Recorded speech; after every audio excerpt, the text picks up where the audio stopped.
old's dream. Justin, you ever seen the movie 48 Hours? Right now, he's having 48 hours with Diddy, him and his boy. They're having the times of their lives, like where we hanging out and what we doing. We can't really disclose, but it's definitely a 15-year-old's dream. I have been given custody of him. He signed to Usher. I had legal guardianship of Usher when he did his first album. I did Usher's first album. I don't have legal guardianship of him, but for the next 48 hours, he's with me. So and we gonna go full crazy. Going crazy. And act different, huh? No, you ain't been calling me and hanging out the way we used to hang out. Well, I mean, you try to get in contact with me, through all my, partners and whatnot. Mm-hmm. But you never really got my number, so. Correct. Okay. My number? Yeah.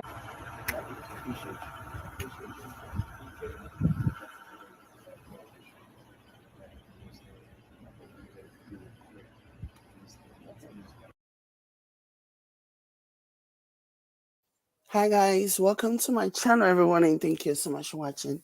What's going on guys? I'm Jade. If you're new here, please hit the like button and share this video. Hi Jonna, hi. So you guys, again, I have been finding myself in this messy land, messy path, messy. No, but on a serious note, this is so wild to me. I was on Twitter today and I saw something that was really weird. Apparently now people are linking the death of Aaron Carter. We remember Aaron Carter, right? The young and very promising artist.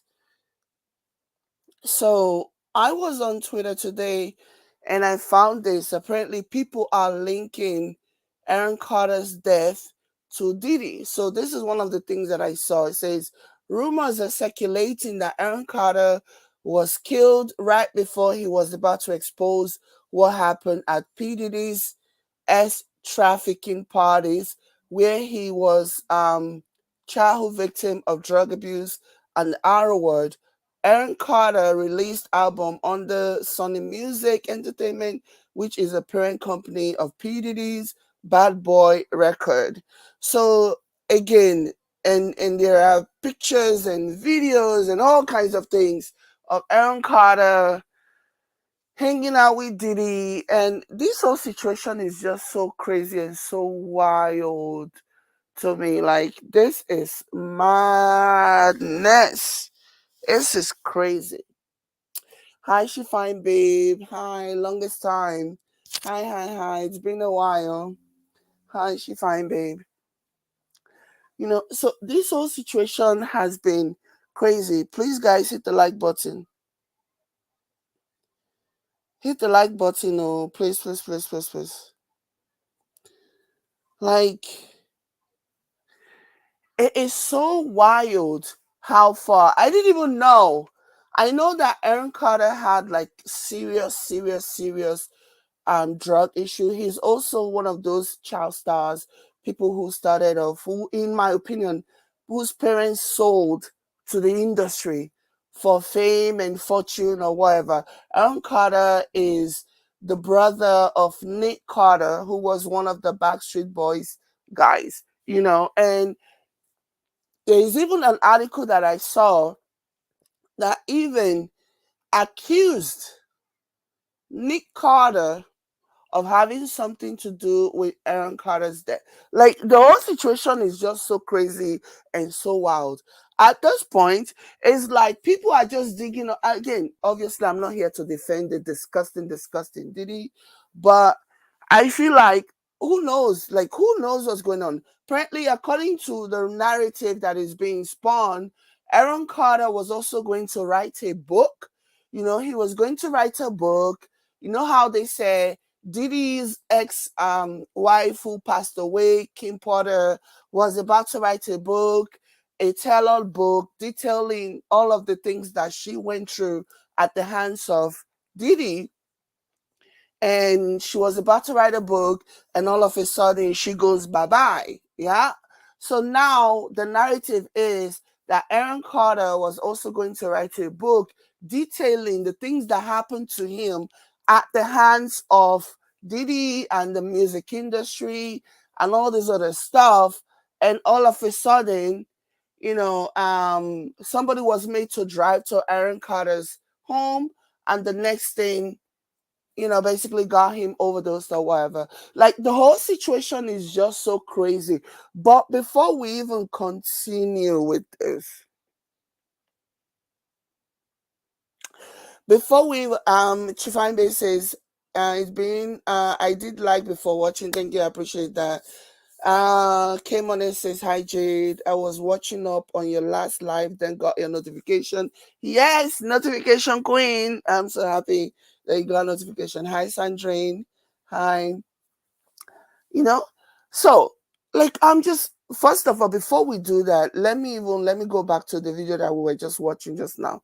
If you look at this video of Diddy and Justin, it's very obvious that Justin doesn't feel comfortable being around Diddy. Yeah. And that might be traced back to basically his alleged experience, allegedly what Diddy supposedly did to him. But one thing was clear, he wasn't comfortable being around. Yeah. He wasn't comfortable being around Diddy. He was very, very uncomfortable. The body language was very off when you compare them to how supposedly close they had been. I mean, this is the kind of person, this person really introduced Justin what the hell? Justin Bieber into, whatever Justin Bieber was into later on. But when you look at the two of them, I know you guys are laughing. I know it's the weirdest thing. Oh my gosh. Oh, I hate that. You know what I mean? So imagine somebody, if they were that close, and Justin wasn't going through a phase where he's basically having some type of flashback and he's thinking about how messed up, whatever it was, the relationship that he had with Diddy, like, you can just see the body chemistry here is off. Like, it's so bizarre, it's so weird. And Diddy kept whispering something in his ears, like, what the hell are you whispering? Look at this.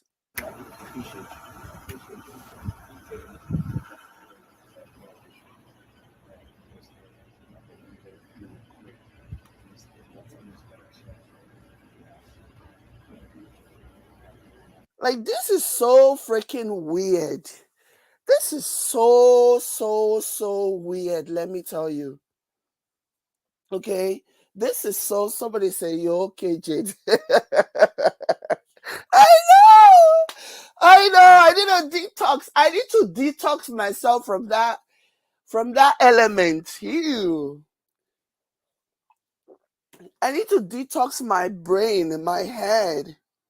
But yeah, like, I'm just looking at this and it's just so weird and so creepy, and it's like, you get away from me. But at the same time, he has to be cordial, he has to be civil with him, and it's just a really, really bad vibe. Hi, Ernestine. Hi. It's just a really bad vibe.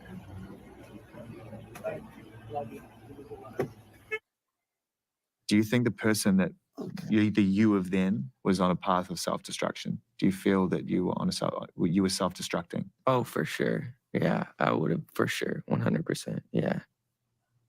100%. Exactly. Somebody says, also notice Bieber had his head down for the most of the conversation. Exactly.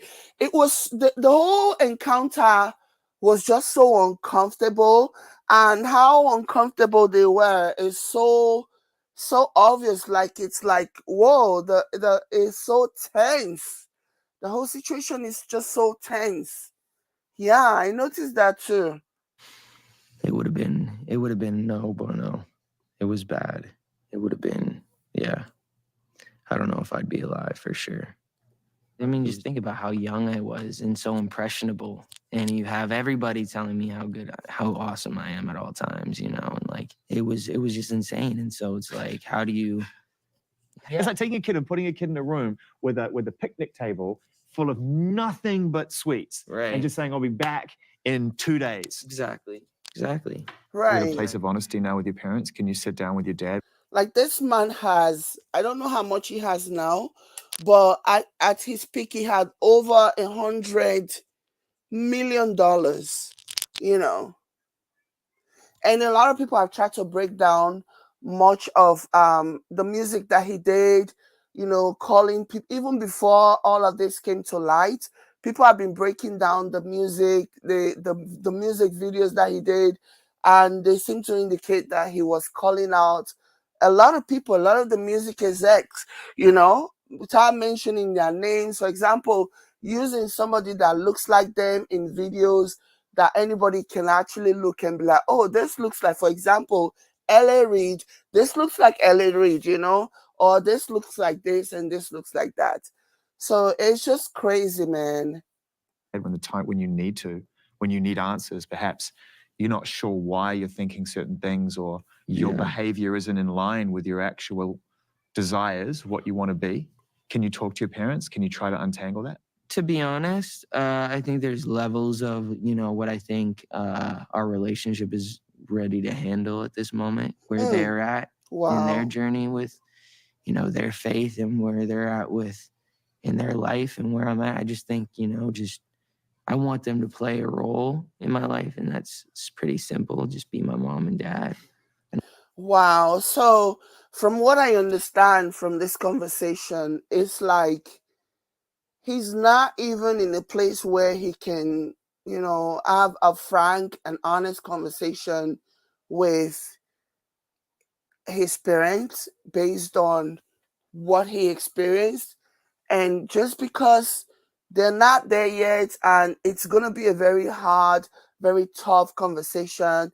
And I'm assuming, okay, obviously I don't know, whatever it is that has been alleged happened to Justin during his time, you know, with all these unsavory elements that he unfortunately was introduced to, there is not a doubt in my mind that his parents would have heard things, his parents would have heard rumors, his parents would have had an inkling of what was supposedly going on, and they probably didn't care, you know?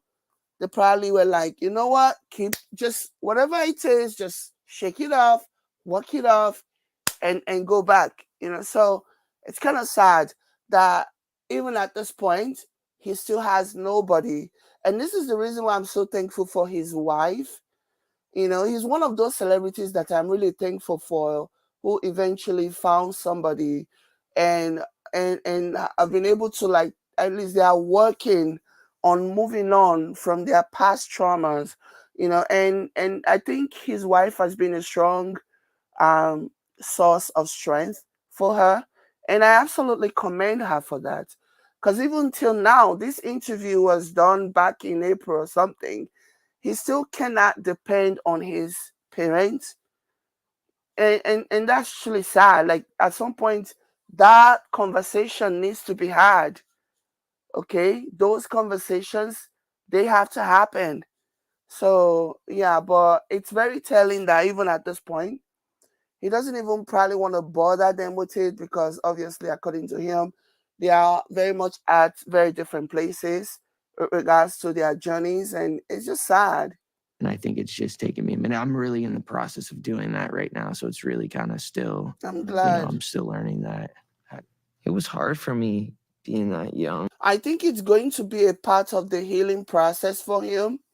I think it's going to be a part of the healing process for him to actually get to a place where he can have these frank conversations with his parents, Because after all, they are the ones who thrusted him into this shit show, into this messed up situation that he now has to deal with for the rest of his life. Because you might be able to get to a place where you can walk through them and you can move on, but people don't fully heal, or at least it takes a long time, a lot of work, intentional work for that to actually happen.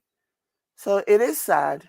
And being in the industry and not knowing where to turn, and everyone, telling me they love me and, just turn their back on you in a second. But yeah, just protecting those moments, because people take for granted encounters, and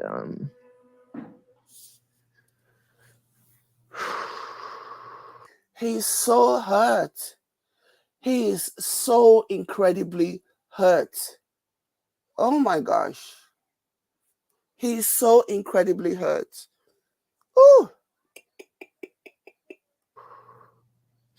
I just there were times when things were so bad for him. Things were so bad. My goodness. I just want to protect her, I don't want her to lose it. I don't want her to, go through anything I went through. I don't wish that upon anybody. So yeah, if she ever needs me, I'm just a call away. In this instance, he was talking about Billie Eilish, because he didn't want her to experience what he experienced.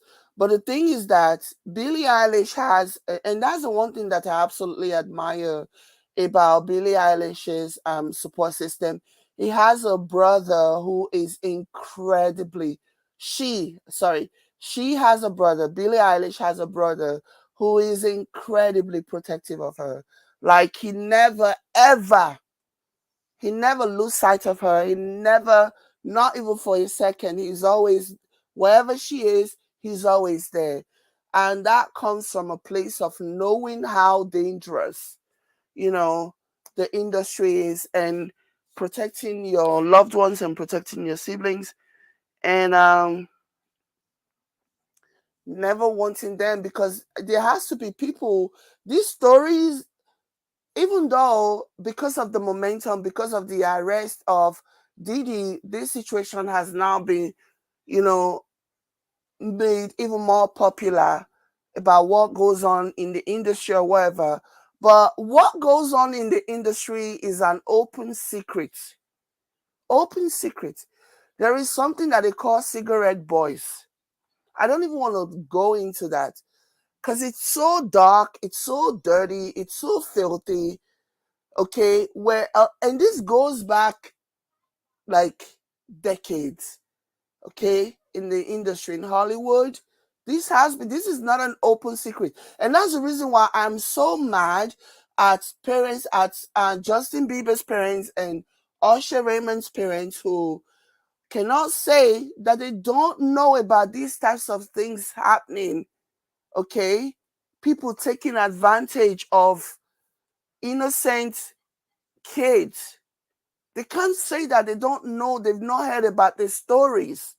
But for them to completely ignore it and just take their children and trust the safety and the well-being of their children at the hands of music execs who really are they are the perpetrators of this crime.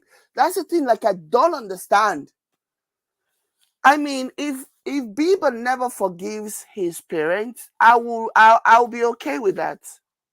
Yeah. If he comes in and he says, I will never forgive them the way they did me and how they failed to protect me, I'll be like, I get it. I absolutely get it. I absolutely understand. I get it. So this is what I saw. I think I saw something. Another thing that is happening, true to Twitter, they have started to like politicize the situation, especially the MAGA crowd. There is a picture that I saw. This is a picture of Kamala Harris and there's a picture of Kamala Harris and Montel Williams that they totally photoshopped because they want to lie and claim that they superimposed what's his name, Diddy's face on Montel Williams' body to push a narrative that she was somehow involved in this disgusting things that went on, completely ignoring the fact that till tomorrow, Donald J. Trump is still flying around, okay, in Jeffrey Epstein's PJ. Yeah, still flying around in Jeffrey Epstein's PJ. But the MAGA crowd want to politicize this. They want to make this about politics. There's something else that I found. Let me quickly share this. Hi, Mirabelle. Hi, Mirabelle. Let me quickly share something else that I found. Everything is about politics. Everything. They went and dug up Barack Obama during the campaign. Barack Obama, of all people, imagine digging up pictures of videos of Barack Obama thanking Diddy for organizing the rally, the type of rally that Oprah did recently for Vice President Kamala Harris. Diddy did the same thing. Imagine digging that up and trying to link Barack Obama to the nonsense that Barack Obama, oh my, do you know how desperate you have to be to try to like link Barack Obama to any of this rubbish? Barack Obama, oh my gosh. It's the same thing as linking George Bush to any of this rubbish. Okay? Like it's just not, it doesn't happen. It's not happening. You know, it didn't happen. Sandrine said, remember, there was a time when he was getting a bad rap from the public because of his behavior. He was acting out, allegedly doing drugs, drinking, etc. People don't know the depth of the things this boy has been through. Yeah, I was just thinking about that. I kind of lost my train of thought. There was even a time that he egged his neighbors' home. You know, he was arrested. They had to like charge him and he had to pay restitution. He went through it, and there was a lot of judgment. There was a lot of people saying, what can you possibly have? What can you possibly be going through? What can you possibly be dealing with that you will go to this level when you have, like, you're literally a millionaire with hundreds of millions of dollars, you know? And again, this is just an example of why, you know, we shouldn't be too quick to judge. I know that's easier said than done. Nobody knows that more than me. But, you know, it's still good to remind myself and remind others that sometimes, you know, we shouldn't be too quick to judge, because people really do go through things. They go through things, things that are so deep that they don't even have the right verbiage. Like, nobody will even believe, like, nobody will even care. And sometimes the shame that person, that individual will feel about how they can even tell people about what happened to them. The shame of it all. You know what I mean? So sometimes people go through things, especially in his situation, seeing how young he was when he was exposed to this. Like, how do you even have that conversation? Not to mention that the fear, because at the end of the day, the person who has done this great harm to you is still very much at the peak of their career.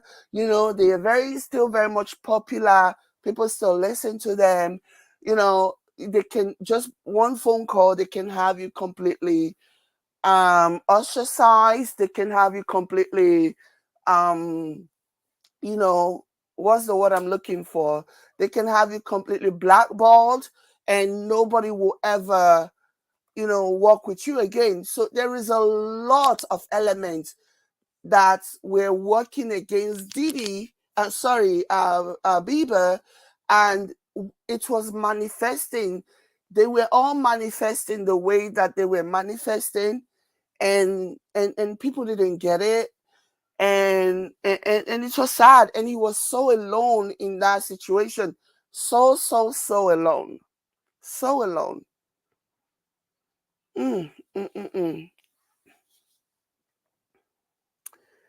Ernestine says, glad I'm not a celebrity chasing fool. I know. Can you imagine how many people are so disappointed, in the things that are now coming out about their faves, learning all this nasty secrets about their faves? Like, it has to be such a heartbreaking thing for a lot of people. You know what I mean? Yeah. So, yeah. Let me quickly share something.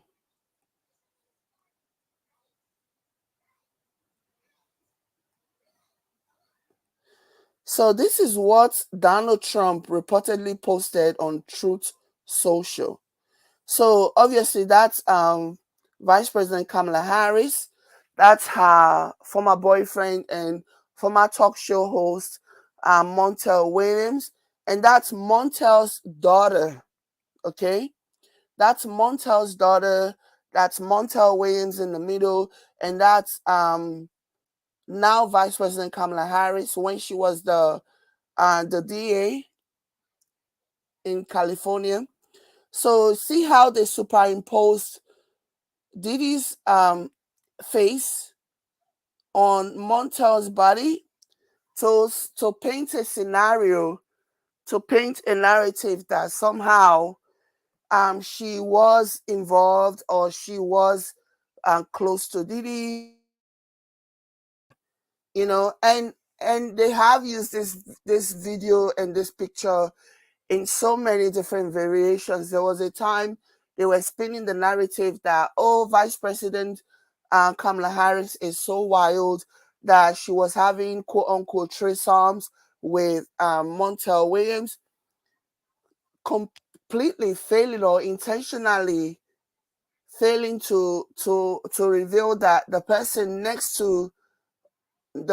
on the right side of Montel Williams is his daughter, his biological daughter. But so this is what Donald Trump tweeted on his Truth Social for millions or thousands or however many people follow him. The lies. This is the kind of person that wants the vote of the American people. Like, it is so wild to me as a concept. A man who lacks integrity. Meanwhile, we have videos, actual real videos of Donald Trump giggling and partying with Jeffrey Epstein, whispering sweet nothings into the ears of Jeffrey Epstein, prompting him to giggle like a freaking schoolgirl. But somehow, this is the lie that they're choosing to spread about Vice President Kamala Harris.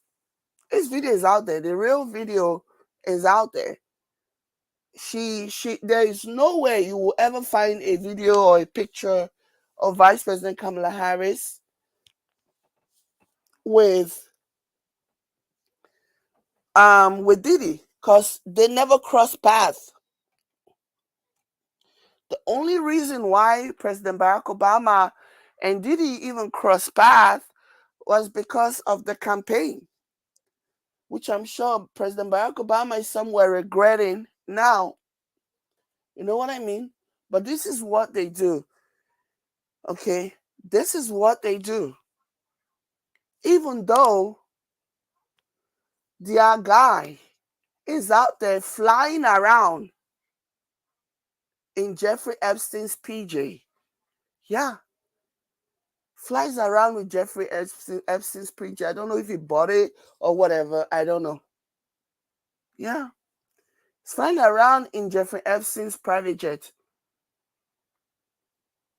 And there are so many videos, actual videos, pictures also, not edited, of Donald Trump and Melania Trump hanging out with, guess who? With Diddy. Real pictures, actual pictures. Hold on. Yeah. This is Donald Trump and Diddy and this is just one. Let me see if I can find more. So this is the actual video. 2001, former talk show host Montel Williams. This is the actual video of Vice President of in 2001, former talk show host Montel Williams. Long before she met Doug Emhoff, she dated some prominent men, including in 2001, former talk show host Montel Williams. Back then, he was the famous one and had to introduce her to the paparazzi. Now the whole world knows who she is. Even Montel Williams has, at some point when they started calling her all kinds of things, saying that she slept away, she slept with Montel Williams because of Montel Williams' influence or whatever. Even he himself had come out to like defend Kamala Harris. That's the video. That's the actual video that they took. And they flipped it around because they're trying to justify, they're trying to spin a false narrative because they have nothing on their side. They have not the truth on their side, right?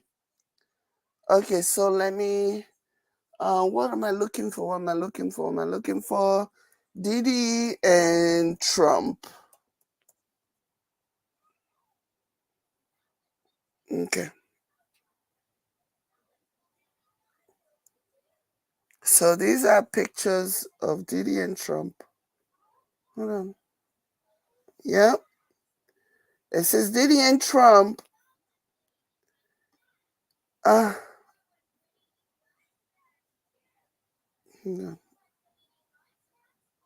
It's not just the black people. You know what I'm saying? This message, Trump gets elected, I really do believe in my heart there'll be a race war. That's why this message is not just to black people. You know what I'm saying? This message is to... This was when he was campaigning. This was when he was dabbing into politics.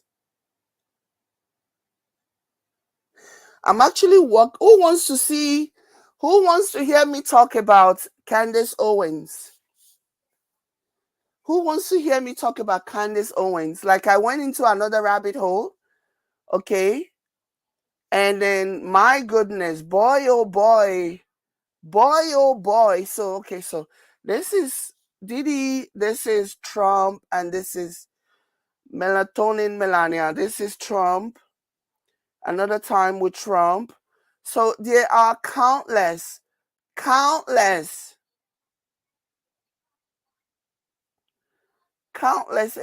of pictures, images.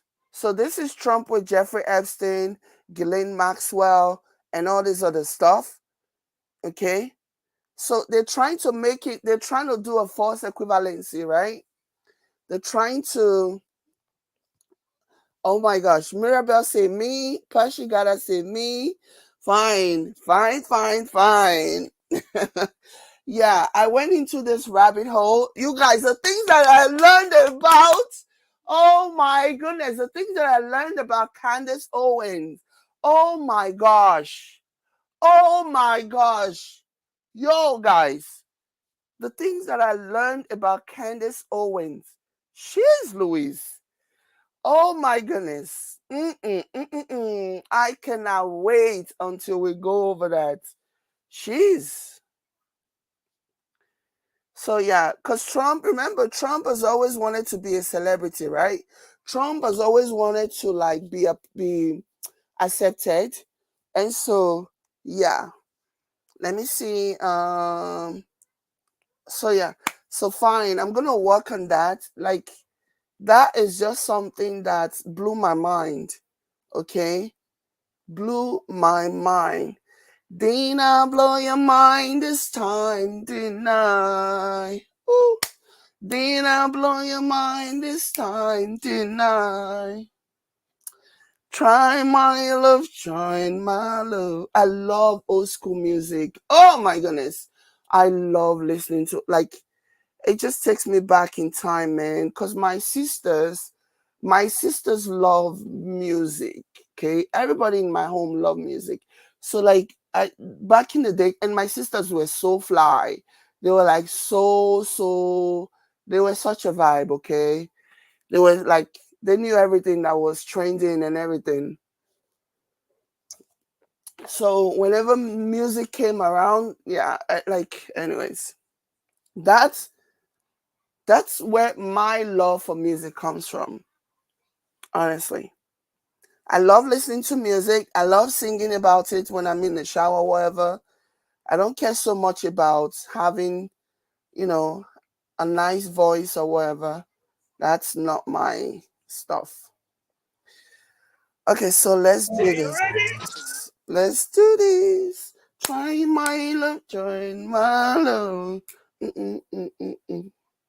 You can never ever go back. The alleged crimes of Sean Diddy Combs are what's trending in true crime this morning. Welcome back. I'm Julie Grant. Many people are noticing the celebrity associates who are not speaking out. Let's talk about them. For instance, Usher, who was managed by Diddy. Remember that, when he was 13 and later worked with him as an adult. Usher recently wiped his profile from Twitter X. He was mentioned in... Usher wiped his profile so clean. When it was noticed, he came back and he claimed that he was hacked. I'm like, what? He said he was hacked. Oh my God. Usher. Read all about it. I was like, yeah, right. You were hacked. Hacked my left nyash. One of the sex assault lawsuits at someone who had sexual interactions with Combs. Howard Stern once asked Usher about Diddy's wild parties. Here's what he said. Yeah, but you were 13. What were you saying? I went there to see the lifestyle. Right. And I saw it. And it was but I don't know if I could indulge and understand what I was even looking at. It was pretty wild. So nobody tried to, some woman didn't come along. I didn't say that. Okay. I didn't say that. What I did say is that there were very curious things taking place. And I didn't necessarily understand it.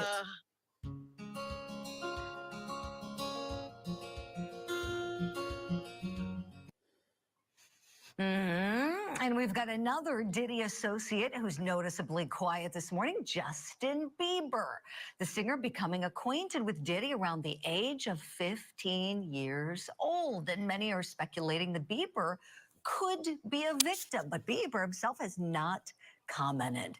Our question this morning, which celebrities will break the deafening silence? We got an awesome power panel standing by. Let's bring them in now. Law enforcement expert Sonny Slaughter, entertainment commentator Holland Reed, and corrections officer and the former president of the New York City Correction Officers Union, Elias Hussamadeen. Good morning to you all. Holland Reed, I want to start with you, please. The entertainment industry is abuzz. Tell us what you're hearing this morning. What I'm hearing this morning is that we've gone from just shaking in the boots to sheer panic. As you said in your opening statements, Julie, the silence is deafening, especially from longtime associates of Diddy, such as J-Lo, who dated him for a very long time in the early 2000s. Usher, who was one of his... Like, I don't listen. Celebrities are not my jam. I don't like J-Lo. I definitely don't like J-Lo, especially everything that she has done and how she has stolen from Black talent. I don't like her at all. But with all of that being said, what are they expecting these people to say? Seriously, what would you have them say? You want them to come out and say, oh, what he did was wrong? Do you need to be told? Do you need any celebrity to tell you that what he did was wrong? Do you need the celebrity validation? No. Everybody knows that what Diddy did was wrong. So, and for me, I'm not even going to put too much stock in the fact that none of the celebrities are coming out. I won't put too much stock in it. Because I expect them to do exactly what they're doing, which is keeping your mouth shut, don't saying anything, you know? So I wouldn't for me, I feel like it's an unrealistic expectation to think that, oh, these celebrities, especially after all the years that they've spent together, and then you expect them to come out and just say and vilify him and do all of those things. I don't expect them to come. Whatever issues, whatever it is that they are feeling, let them process it on their own. Like, seriously. This is really annoying how everybody's saying, oh, these people are quiet, these people are silent. Because also they were also a party to some of the things that happened. They were a witness to some of it. And also, it's just the equivalent of kicking somebody when they're already down. So I don't understand why. And this is what the media does, right? When they see something, a talking point, they hold on to it like a dog with a bone. Like they don't want to let it go. Give me a break. Celebrities talking about it is not going to mean anything because we know what's going to happen. Any celebrities who come out and talk about it, guess what's going to happen? They're going to get dragged. People are going to dig up things. People are going to dig up things that they hoped was buried. So, it's more trouble than it's worth. Nobody cares because any celebrity who comes out right now and says anything is just going to put a target on their back. That's just what's going to happen. So just wait, let the federal investigators handle the situation, let the situation go to court, and let what happens. Okay? So yeah, Diddy is for sure going to prison. Diddy is for sure going to prison. Okay? So it does nothing to any of those people to come out. Nothing good can come out of it. If any of these so-called celebrity friends, acquaintances, and whatever come out and start saying whatever, whether they are being critical of him or being defensive of him, it's not going to end well for any of those people because people are just going to use it as a yardstick and come for them. The public wants blood, okay? The public is out for blood. So any celebrity with the right mind, with the right management team, they know to keep quiet. I'm sure all of the management team, everybody is like, just stay out of it. Cancel any appearances that you may have. Don't even talk to nobody, okay? Don't say anything to nobody. Just keep your mouth shut. Don't even go to places where paparazzi might stop you and ask you questions. Don't even, just avoid. Don't go to no restaurant. Order in, Uber, DoorDash. Skip the dishes. There are so many different meal prep. Do whatever. Don't let them see you outside because the public is out for blood. Okay? The public is out for blood. They want answers. And nothing you say, and that's the funniest part of the whole situation, because nothing you say is going to make anything better. It's not going to make things worse. You're just going to remind them that you have done something, because as soon as you open your mouth and say something, guess what's going to happen? They're going to start digging. They're going to go digging up stuff about you. things that you did that you don't even remember. They'll use the Wayback Machine. They'll use the Wayback Machine to dig up things about you that they will use to drag you. It is no surprise that Usher literally wiped out his social media and then came back to claim that he was hacked. Yeah, so you were hacked, and then the hackers just wiped your history. Usher,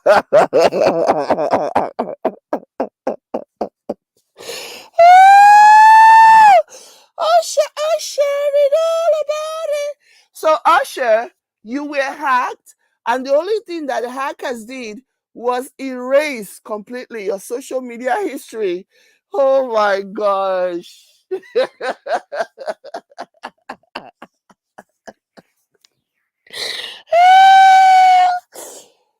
So seriously, for me, again, I'm not here trying to defend the celebrities or whatever, but I really do believe that this is the best thing that they can do for themselves. Just stay out of it. Stay out of view. Okay, they say out of mind is out of sight is out of mind. This right here is the best opportunity for you to exercise that whole out of sight, out of mind. Don't let them see you. Don't let them remember you. Okay.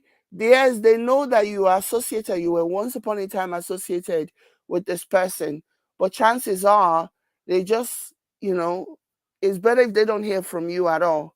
Okay. Let me see. Honesty says they will not come to Jesus' moment due to fear. And came on and said, this is a lot bigger than Diddy. They are smart to stay silent. Exactly. Because coming out and talking about this is just going to put a target on their backs.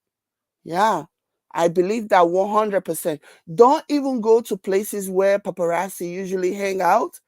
Don't just avoid. Uber it. Okay. DoorDash. Skip the dishes. There are so many options that you don't even need to be seen outside. Let me tell you. Don't need to be seen outside. Maribel says, you said it all. It's more trouble than it's worth. Silence is the incident. Exactly. In this incident is golden. I agree. And Sandrine says, so many names are floating around. It's crazy, Jade. I was just going to tell you about Usher and Pink Twitter pages. Do you know what? Pink did nothing wrong, Sandrine. Earlier today, let me see if I can find the video. It wasn't even earlier today. I think it was yesterday. They dug up a supposed image of Janie McCarthy, okay, who was supposed to present Justin Bieber his award at an award show, and she was like smooshing on Justin Bieber, and obviously Justin Bieber made joke and made light of it and said, I feel violated.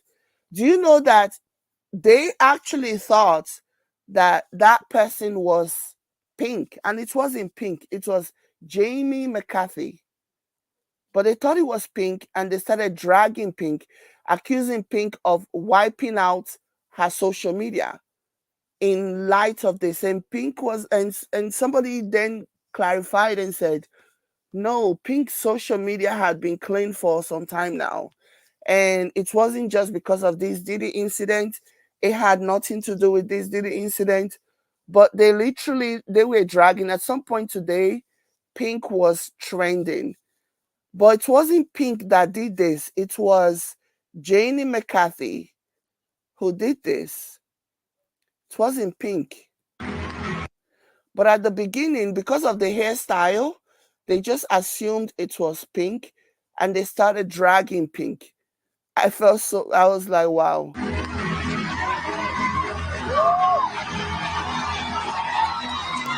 Wow! I feel violated right now. Who apparently wanted to know what a Bieber butt felt like. And then that was The other one, and then yeah, a lot of messed up things happen. You know, a lot of messed up things happened. Oh my gosh. Mirabelle says mine will be hacked too. Hacked and completely gone. Oh my god. Oh my gosh. Mine will be hacked too, hacked and completely gone. This has to be the biggest celebrity case ever. Everyone can be tied to it one way or another. Exactly. Even if you as much as just met him and you guys just happen to be at the same event, that you were both just guests invited to that event, and you just happen to like take a picture with a fellow celebrity, in the industry, and then the pictures start floating. All of a sudden, world people will start saying you guys are best friends. Before you know it, you've been labeled Diddy's best friend, even if all you did was meet the guy at an event that you were both invited to. You don't know him, he doesn't know you. You just, is a fellow celebrity, and you guys decided to take a picture together and post it on social media. Before you know what's going on, they're already tying you to him and like, yeah, she was also at the freak off party.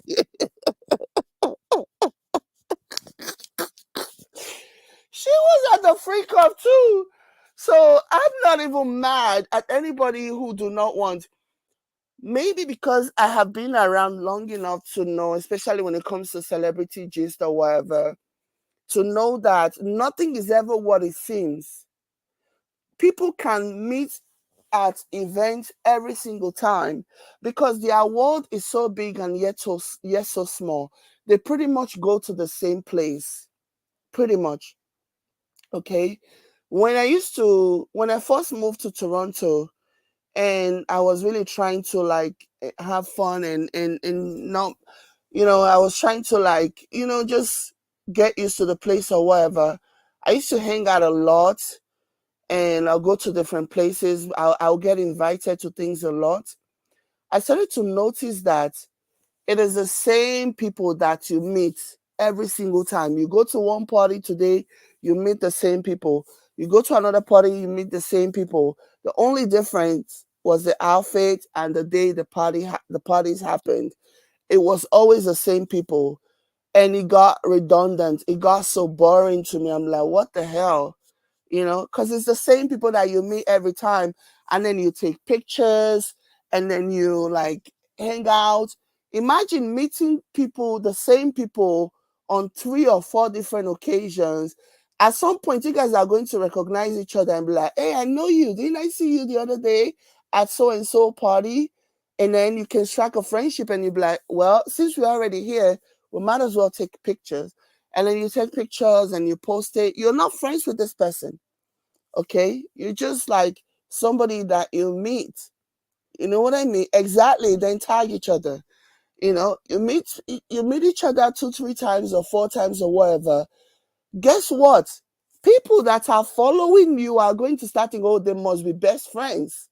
They must be friends because, there are at least 4 pictures taken on 4 different occasions to like validate that narrative that they must be friends. Whereas they're not friends. They just meet each other and they're just being cordial with each other, being civil with each other, and saying hi because they've literally met each other at every single parties they have attended. At some point you have to say, hi, I saw you the other day.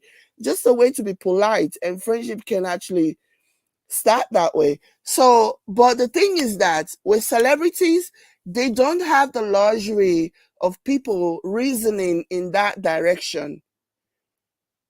Celebrities take picture twice. Celebrities are seen together in photos twice on a row, and all of a sudden they've been tagged best friends. They've been labeled best friends, even though they are not. So that's the reason why I can't just say that, oh, because somebody was seen taking pictures with Diddy a number of times, then that automatically means that they are best friends. And that's the reason why the narrative that they're trying to spin about how Jay-Z and Diddy are somehow best friends, it's not flying with me. Jay-Z and Diddy are not best friends. At the very best, at most, they are business acquaintance. I don't think Jay-Z has ever attended. Let me tell you, Jay-Z has never attended any of those Diddy's freak-offs. Beyonce don't do that. Beyonce, no. Do you people know who Beyonce is? Do you know what Beyonce did during Kim and Kanye's wedding? While Kim and Kanye were getting married in Italy, Beyonce was having a vacation somewhere in New York or upstate New York. She was in the Hamptons. And she made sure to let everybody know because she was posting videos and pictures. Okay? Because it has been said so many times that Beyonce does not mess with, because Beyonce knows the kind of people that Kim and Kanye are. They're attention seekers, they'll go anywhere. But Beyonce is very mindful of the place that she goes. She's very mindful of the kind of people she associates with. And then a lot of people were really disappointed that Beyonce didn't attend. This is a perfect example that I can think of. A lot of people were really angry that Beyonce did not attend Beyonce did not attend Kim and Kanye's wedding. Imagine how close they are. Even Kanye even stood up and humiliated himself and defended Beyonce against Taylor Swift and all of that rubbish. And how does Beyonce pay Kanye back? He doesn't even she doesn't even attend. She and Jay-Z didn't even attend Kim and Kanye's wedding. So people were angry at Beyonce over that. And then it goes back to what I was saying about how the viewers, the fans, the people, they wanted so badly for Jay-Z and Jay-Z, Beyonce, Kim and Kanye to be besties. They wanted so badly for Jay-Z and Kanye to be besties. And because they were seen at the same event a lot, taking pictures or whatever, they convinced themselves that Jay-Z and Kanye were best friends. I don't think Jay-Z and Kanye were best friends. I think they were just business partners doing music together. I think that was all there was to that. Okay? I don't think they were, best friends or anything like that. But this is the narrative because people are so narrow-minded. They just have this tunnel vision of, it has to be this way. It's not like that. It's not. It's not like that at all. You know what I mean? So yeah. It's just really, really crazy. So anyways, what was I was talking about how when they were getting married, because they also knew that Kim and Kanye, especially the Kardashians, they already suspected that they were going to have all those cameras there and there was going to be some type of recording of the show or whatever. Yeah. Hi, Jacqueline Marie. So they already knew that there was going to be all this stuff going on. And so they didn't go. They didn't show up. They didn't show up. While Kim and Kanye were getting married in Europe, Beyonce was having backyard barbecue party with her kids.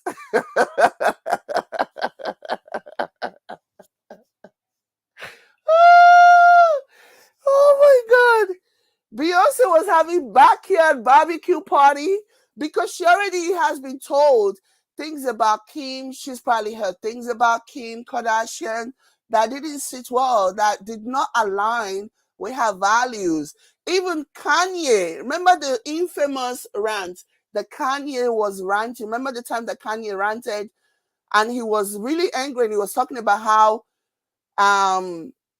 Nuts and Blue Ivy haven't even, they don't even play together. They don't even hang out. no play date has been arranged. And Kanye was really in his feelings over that, And then, like, I knew from a very long time that these two people, Beyonce and Jay-Z, they will hang with you if it has to do with business, but that's where it all ends. And that's the reason why I'm just like, if you guys are going to rope Jay-Z into anything, I'm sure you guys are going to find something. But you see, talking about him possibly being involved in these freak-offs and all this other rubbish, that's how you lose credibility, because Jay-Z is not that type. Jay-Z is definitely not the type. He doesn't want to hang out with Kim and Kanye, outside of whatever, outside of the business or whatever, or maybe they meet each other at an event. That's it. That's all. He's not, she's not, Beyonce, Jay-Z are not planning any type of play dates with the kids. You know what I mean? They're not doing that.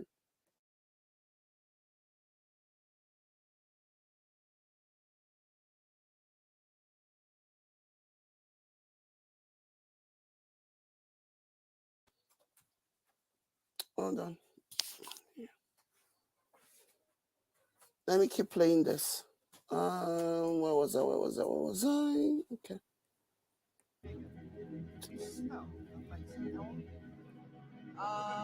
Thank you. How old are you? I'm 16. I'll be 17 in like 2 weeks. Never remember studying that day. 16. That was bad. Wow. You're right. And what music do you listen to? So they're basically trying to say that he was exploited and all this other stuff that happened. And yeah, I mean, there's an argument to be made about that, about him being supposedly exploited. Let me see. Sandrine says the old videos people are digging up is crazy. Someone even gave a breakdown of some of the biggest small songs. Like I have seen so many crazy things. Someone even gave a breakdown of some of the biggest small songs. All I could say was, my God, that's what he's singing about. There is something that I saw an interview that what's his name, Tupac supposedly did, where he supposedly exposed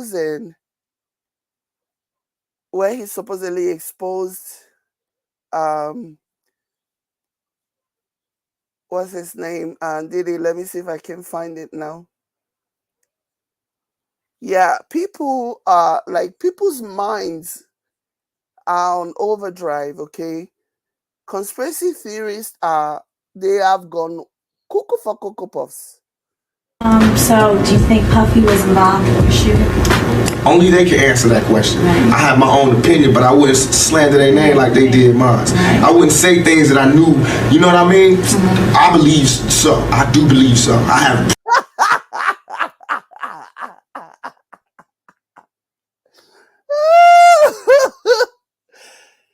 Where on the caption on this, the person said, the person who posted it says, Tupac tried to tell us. Prove things that I could say that will back up my claim, but this is not for the world to know about. You know what I mean? It's between me and him, and only he knows. So every time he say it didn't happen, or that's the only thing that makes this become an issue to everybody. Because you seen what I said in the Vibe article. I basically bowed out and was going to go ahead about my life. The next issue, that wasn't even the next issue, because them cowards waited about 4 issues before they got their story together.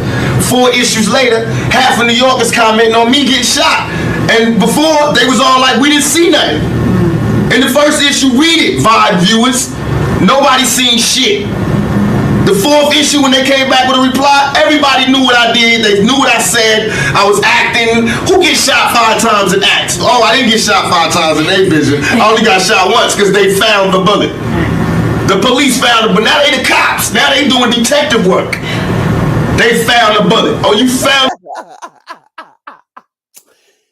Tupac was something else. Listen, you see, Hit 'Em Up is, I don't know if there will ever be a better diss track than Hit 'Em Up. Like Tupac, oh my goodness.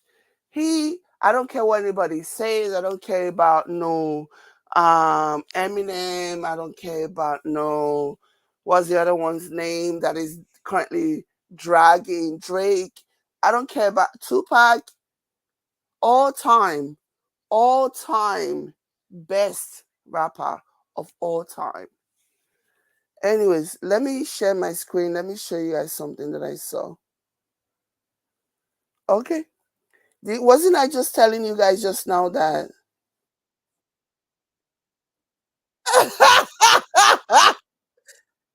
wasn't I just telling you guys about how celebrities should do their best to stay the hell away from wherever paparazzis are normally hanging? So this is LeBron James being you wish Diddy haunted. happy birthday, man. What do you get the man that has everything, LeBron? They're asking him, what do you give a man who has you wish Diddy everything? happy birthday, man. What do you get the man that has everything, LeBron? Oh, this was in March. Okay, this is not new. Okay, this is not new. My bad. But yeah, just avoid wherever you know that paparazzis usually hang. Don't go there. Don't. Because everybody, they're just waiting. They're waiting to be asked. They're waiting to catch somebody that is going to like sleep. Don't do that to yourself. Don't do that to yourself. Where's my stuff?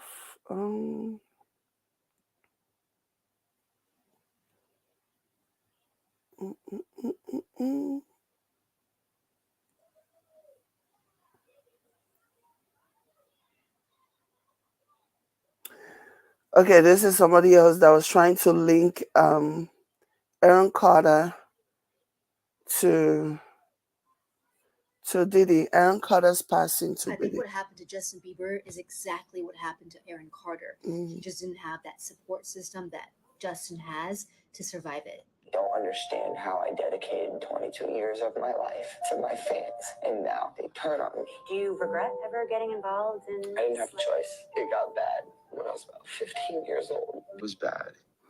In the end, I don't know. I didn't have like a choice. It got bad. Like this right here breaks my heart for him. Like, wow. This right here is sad. When I was about 15 years old, it was bad. I don't know if I'd be alive. And this is the reason why I really hope that people will be cautious and not just be throwing conspiracy theories out there, you know, especially when it comes to the memory of the person, number one. And number two, you don't know how, whatever it is that you're saying, you don't know how it is going to negatively affect people who might need help, who might need to actually learn from Aaron Carter's story, but instead you're pushing a conspiracy theory that didn't happen. People need to be really, really careful, honestly. Okay, because a lot of people are just pushing all kinds of things and it's just not right. It's not right at all. Because what you're pushing is going to determine who will be bold enough to ask for help and who wouldn't. But no, people don't listen, they just do whatever. Everybody's just looking for what they can get, trying to take advantage. It's crazy, man. Hold on.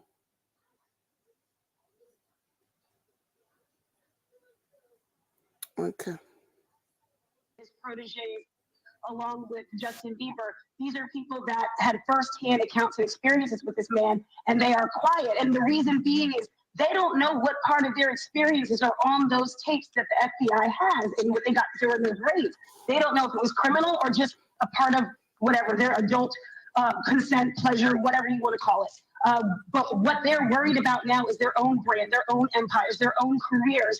And if they had any part of planning or any part of knowing about the minors or the sex workers there, they're going to be in big trouble as well. Oh, you're so right, Holland. You're so right. Sonny Slaughter, let's talk about that. When we think about famous celebrities who are shaking in their boots this morning, I would imagine these investigators are going to want to talk to a lot of people, that a lot of interviews may still need to be done. Would you speak to that, please, Sonny, the investigation aspect of this and what more needs to be done to gather all the information about what Diddy allegedly did?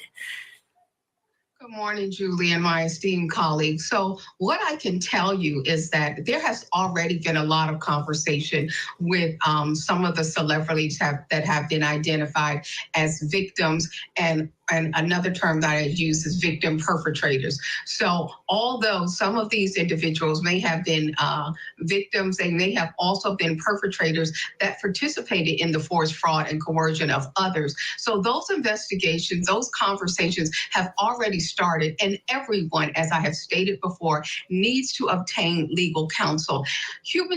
HSI, which we call Homeland Security Investigation, is the lead agency on this. They are the best at what they do. They are also working in concert with the FBI, the U.S. Attorney's Office, the U.S. Postal Service, the Department of Corrections, local, state, and other agencies to determine exactly where the intersection of criminal activity and the investigations need to take place. So this is an ongoing multi-jurisdictional agency investigation, and people who have attended these parties, who may have seen something and didn't say something, everybody needs to get an attorney because everyone will get questions. One of the things, last thing that I'll say, one of the things that Diddy did, which has helped in this investigation, is that in the attempt and allegedly for forced fraud and coercion, he created his own narrative with the tapes, the videos, and everything that law enforcement can review. So this is a tracking and trending operation where they already have enough evidence, which is why the first indictment has come down, and you can expect that there will be more. Great information, Sonny. Thank you for all of that. One person who is speaking out, rapper Shine. Remember him, Diddy's artist? Back when that nightclub shooting happened in New York, we all heard about it. Diddy was there, Jennifer Lopez was there. And we know that Shine was the one left holding the bag. And even though there was a witness who said it was not Shine who shot me, Shine wound up being convicted, being deported. Let's take a listen to some of what he has said about Diddy. Let us not lose sight of what the cold hard facts are. This was not someone who I vacationed with and who he and I enjoyed this great intimate relationship of brotherhood. This is someone who destroyed my life. Okay, Elias Hussamadeen, last but certainly not least, I want to go to you, please, and tap into your experience. Everybody's wondering, is Diddy going to sing like a canary now that he is locked up and not living his lavish lifestyle? There are many people who believe he could bring a lot of famous people down if he talks. What do you think may happen, Elias? Quite frankly, there's no telling what's going to happen under these circumstances. Sometimes people break and sometimes they talk. One of the things that I was asked about was whether or not he should be placed, or whether or not he's placed under a suicide watch. And in those situations when we have people of his notoriety in jail, suicide watch is something that it would be negligent not to put him under, considering what's going on and everything that's been said since we've been on this broadcast, and considering that suicide is the #1 cause of death inside the jails and the prison. But there's a possibility that he, as well as others in the past, might break. I see it potentially happening, because when I look at this indictment, I mean, this is nasty. This is filthy, dirty stuff being alleged. And I would imagine if there's any hope of a deal, Diddy would take it. I want to play a clip from someone who is famous in the industry, someone that knows Diddy. There's a long history there, and he's in lockup right now. The difference is he's a real hardened gangster. Suge Knight speaking out about Diddy and talking about the things he's done, potentially catching up. This is prior to the indictment as well. Let's play a clip of what Suge said. Hold on, let me play the longer version of the Shine interview. Let me see. Give me a second.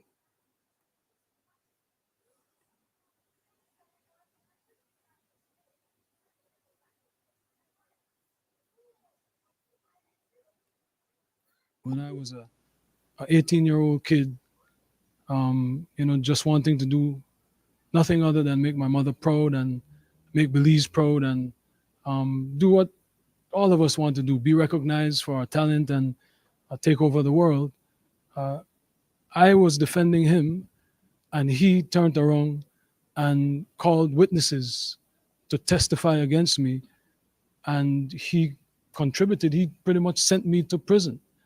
So that is the context by which you must always describe that relationship. Yes, I forgave, I moved on, but let us not pretend as if I was in Miami for Thanksgiving and Christmas. Well, I and that went to a birthday with him once. I saw a birthday cake. I went again to do a charity event for impoverished youth in London.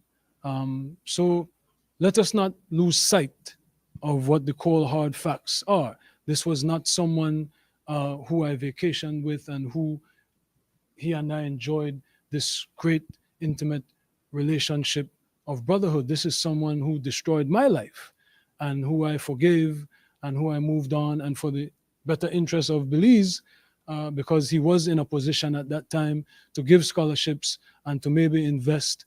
I would not deny attempting to bring the investment to Belize and to bring the contributions to education to Belize, but don't distort it as if he and I were bombali. This is someone that destroyed my life, but do I take any joy or any satisfaction with what he is going through? Absolutely not. I am different than maybe other people. No one needs to fail for me to succeed. No one needs to suffer for me. Thank you so much for At the height of your professional Thank you. Appreciate you, babe. Thank you. Relationship, or thereafter through the reconciliation, when he was an instrumental part of promoting you through Revolt Media, were you aware of these freak off events? And were you aware of them? Did you have any participation in them? Oh my gosh. Jules Vasquez. Jules Vasquez. Were you aware of that? Jules Vasquez. Were you aware of the freak offs? So I had nothing to do with Sean Combs' personal life, no interaction. That level, everything was strictly on a professional level. He ruined this man's life, for your information. He ruined his life. Let this play one more time. Something need my attention. When I was a 18-year-old kid, just wanting to do nothing other than make my mother proud and make Belize proud and do what all of us want to do, be recognized for our talent and take over the world. I was defending him, and he turned around and called witnesses to testify against me, and he contributed. He pretty much sent me to prison. So that is the context by which you must always describe that relationship. Yes, I forgave, I moved on, but let us not pretend as if I was in Miami for Thanksgiving and Christmas. Well, and that went to a birthday with him once. I saw a birthday cake. I went again to do a charity event for impoverished youth in London. So let us not lose sight of what the cold hard facts are. This was not someone who I vacationed with and who he and I enjoyed this great intimate relationship of brotherhood. This is someone who destroyed my life and who I forgave and who I moved on, and for the better interest of Belize, because he was in a position at that time to give scholarships and to maybe invest. I would not deny attempting to bring the investment to Belize and to bring the contributions to education to Belize, but don't distort it as if, you know, he and I were bombale. This is someone that destroyed my life, but do I take any joy or any satisfaction with what he is going through? Absolutely not. I am different than maybe other people. No one needs to fail for me to succeed. No one needs to suffer for me. In your at the height of your professional relationship, or thereafter through the reconciliation, when he was an instrumental part of promoting you through Revolt Media, were you aware of these freak off events, and were you aware of them? Did you have any participation in them? Oh my goodness, Jules Vasquez. Jules Vasquez. Were you aware of that? Jules Vasquez. Were you aware of the freak offs? So I had nothing to do with Sean Combs' personal life, no interaction. That level, everything was strictly on a professional level.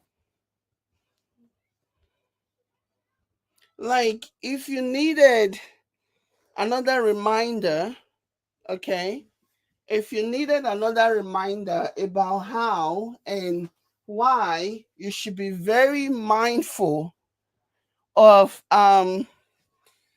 aligning yourself with wealthy people, this is another reminder of why they keep people around. Yeah, they can keep you around just so that they can use you.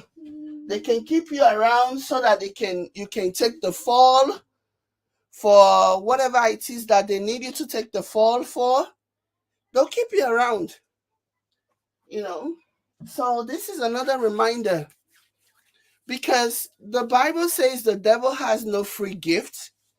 Whatever they offer you, whatever they bring into you, bring in for you, chances are they want something else from you. Yeah, they want something else that you have. See that they need to keep you around so that you can do the time for them, or they keep you around because they need your kidney, they need your body parts. Oh my gosh. Don't be too sure. You don't put anything past them, unfortunately. You know what I mean? So you have to always question people's motives, you know, because rich people, especially in, and I'm not even talking about Diddy's. Diddy's not rich. Diddy was just a figurehead, okay? Diddy was just a figurehead, and, you know, there was something in it for him.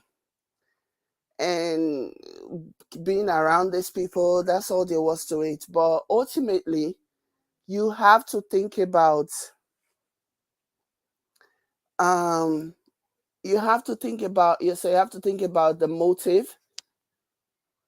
You have to think about the motive. You have to think about why they keep you around. Mirabelle said they keep you around to use and abuse. Yeah. I know. Mirabelle said, I like the grace with which he handled the interview. I know.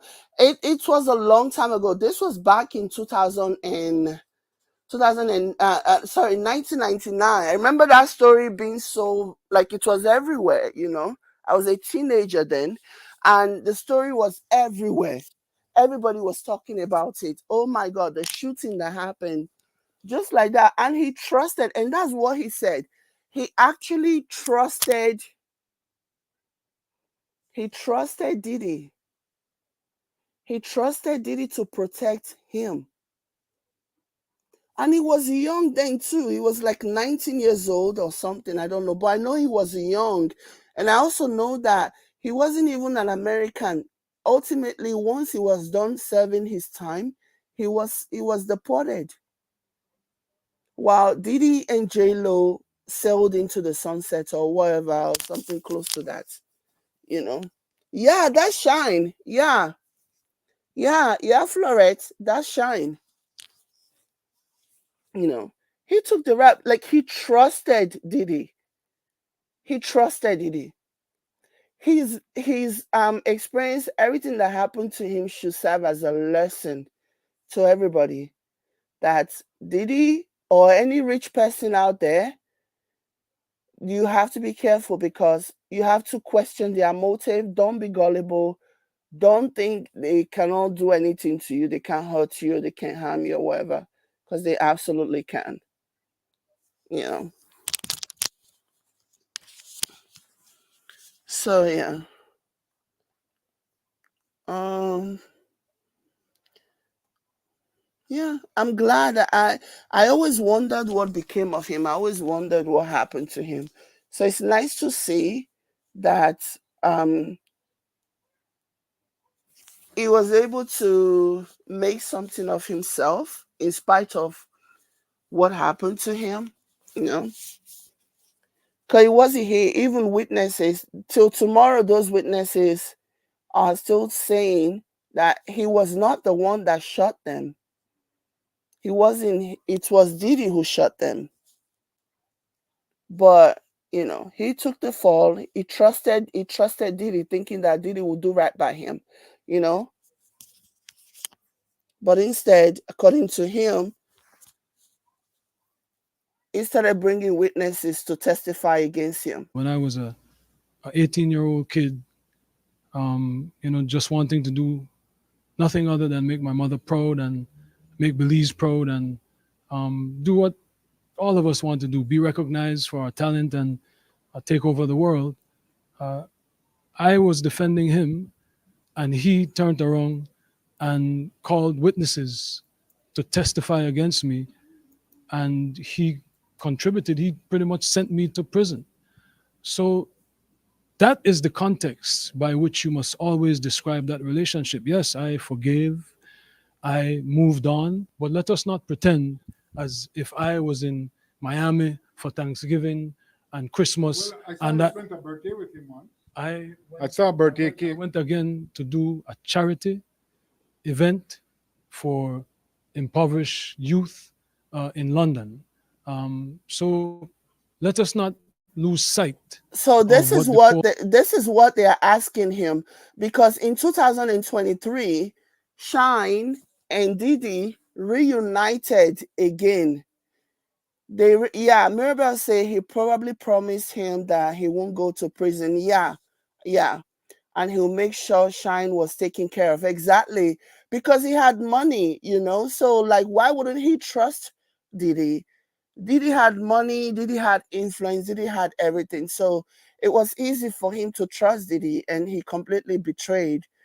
So people are asking, because back in 2000, I didn't know this. I only just checked this after the reporter asked him about this. Apparently, Shine and Diddy reunited last year in O2 in London. Yeah, so this is what it says. So this is Shine and Diddy, and this is last year. So it says the articles from Hollywood Reporters. Former rapper Shine says Sean Diddy Combs destroyed my life over nightclub shooting. Okay, so this article was written this year, but this is a photo that both of them took last year. It says on the caption of the photo, it says Shine and Diddy on stage at O2 Shepherd's Bush Empire during an event on November 7, 2023. So that's what the reporter is asking Shine about. Because as you can see, it looks like, you know, they certainly have the water under the bridge demeanor, you know. So that's what the reporter was asking. And this article says former rapper Moses Shine Barrows has weighed in on the arrest of one-time bad boy mentor Sean Diddy Combs by reflecting on a nightclub shooting that led to him serving nearly a decade behind bars. When I was an 18-year-old kid just wanting to do nothing other than make my mother proud and make Belize proud. and do what all of us want to do, be recognized for our talent and take over the world. I was defending him, and he turned around and called witnesses to testify against me. He pretty much sent me to prison. That is the context by which you must always describe that relationship. Yes, I forgave him. I moved on, but let's not pretend as if I was in Miami for Thanksgiving and Christmas. Right. I mean, forgiveness doesn't mean forget. Some people always expect um forgiveness and forgetting to be simultaneous. It's not. In fact, the best way to show that you have learned your lessons is never forgetting what happened to you. Because something forgotten, if you a mistake that is forgotten, an experience that is forgotten, especially if it is a bad one, if it is a negative one, is bound to happen again. So you must absolutely not forget. Okay? So, yeah.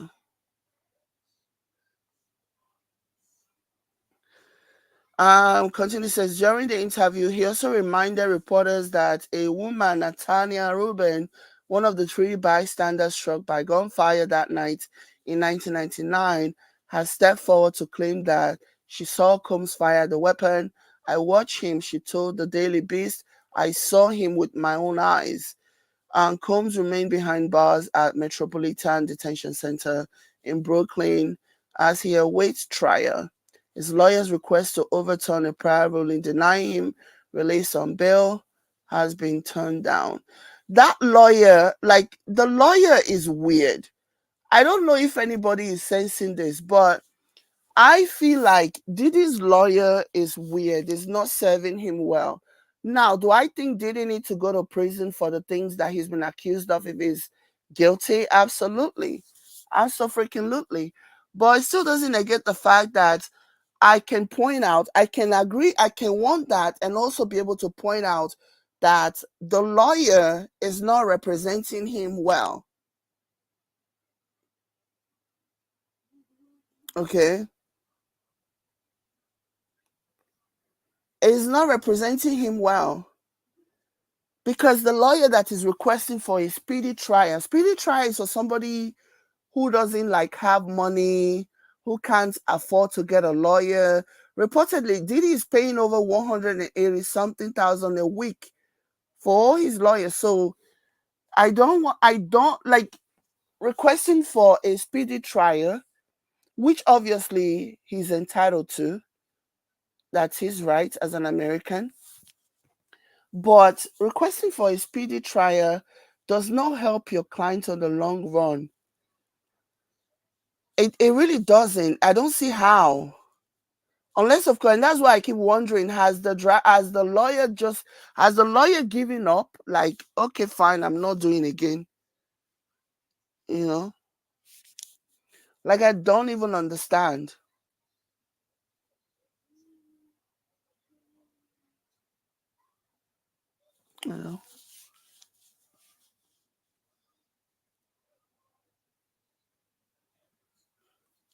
So it's kind of weird to me. I don't know. It's just something that I ponder over.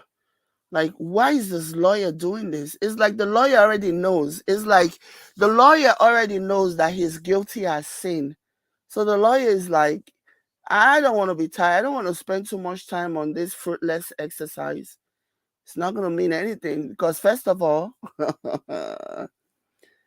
the Southern District of New York, they have a conviction rate at 90 something percent.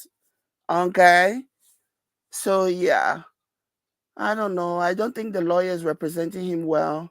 I probably shouldn't be saying that. I probably shouldn't care that his lawyer is not representing him very well, especially because of the things that he has done, allegedly done. But I don't know. I still think, I mean, he's going to go to jail, that's for sure. He might as well get a good representation. I mean, if he's paying a lot of money for it, I don't know. I just don't see how it helps him for the lawyer to ask for a speedy trial. I just don't see how. On his podcast. I tell you what, puppy, your life is in danger. Because you know the secrets. Who's involved in that little secret room you guys participating in. Oh yeah, by the way, do not. Wait, isn't Suge Knight in prison? Isn't Suge Knight in prison?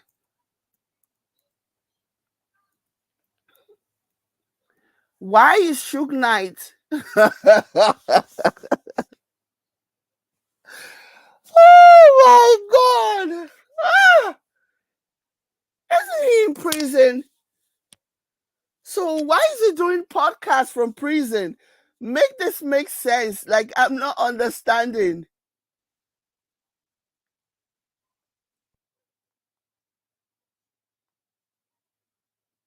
Right. Yeah, I actually saw a documentary on that. Mirabel says, I believe they want him sentenced and moved to prison with their plans for a better living situation in prison. Right. I actually saw it. There's a story that we reacted on few, like sometime last month. The racist woman who killed the black woman in Florida. At some point, she was requesting for a speedy trial because she said she wasn't getting she wasn't getting proper medical care, and so she requested for a speedy trial so that it can be done and over with, and then she can go to prison and then get proper medical care. To me, I was like, can you imagine? You literally took somebody else's life. You robbed them of that option to even be alive, yet you're concerned about your health, so much so that you are requesting for a speedy trial so that you can be done with the trial and then go to proper prison and be getting proper medical help. But yeah, I see what you're saying. And Flores said, yes, he's in prison. Like, I'm wondering, how is this man in prison and doing podcast interview? Like, this is so wild. Reminds me of that, John Gotti? I might have them crossed now because I do watch a lot of mafia documentaries. There is one particular one that I watched. I believe it was a John Gotti one. I'm not sure, where he was in prison and they were having lobsters delivered to prison because he didn't want to eat prison food. So they would deliver lobsters. They would deliver all this assortment of really yummy and high quality food. The 5 years or however long they spent in prison, they were living like kings in prison.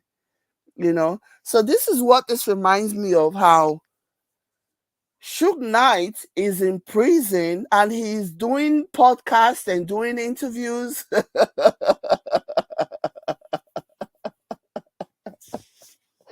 And TMZ even says, Collect call with Suge Knight.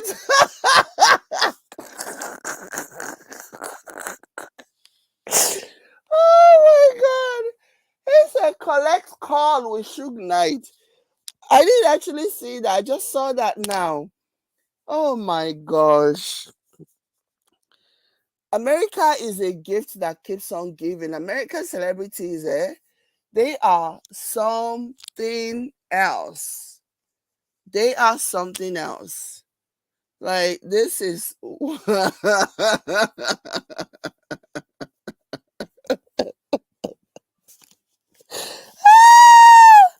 Oh my God. Life. It's life, eh? How are you in prison and you're doing podcasts from prison? How?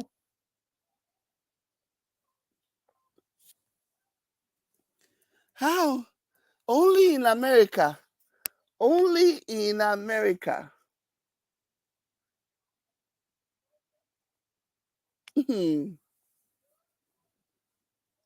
Oh my gosh. I guess you have to make allowances.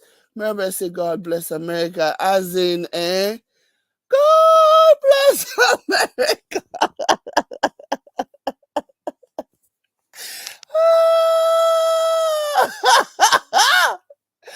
Oh my gosh, you can't make this in shop. You really can't. It's too much, man. It's too much. Do your time going by Brother Love. Brother Love is not a good code name for prison. He said Brother Love is not a good code name for prison.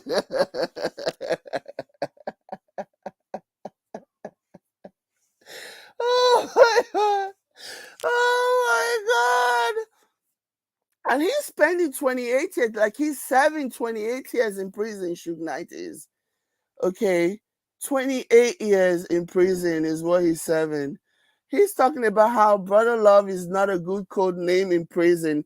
Listen, if all the stories that we are hearing about Diddy are true, I think he will fit right in, okay? That's probably the reason why he's asking for a speedy trial, so that he can be done with, so that he can go over to prison and just live his best life and do his thing.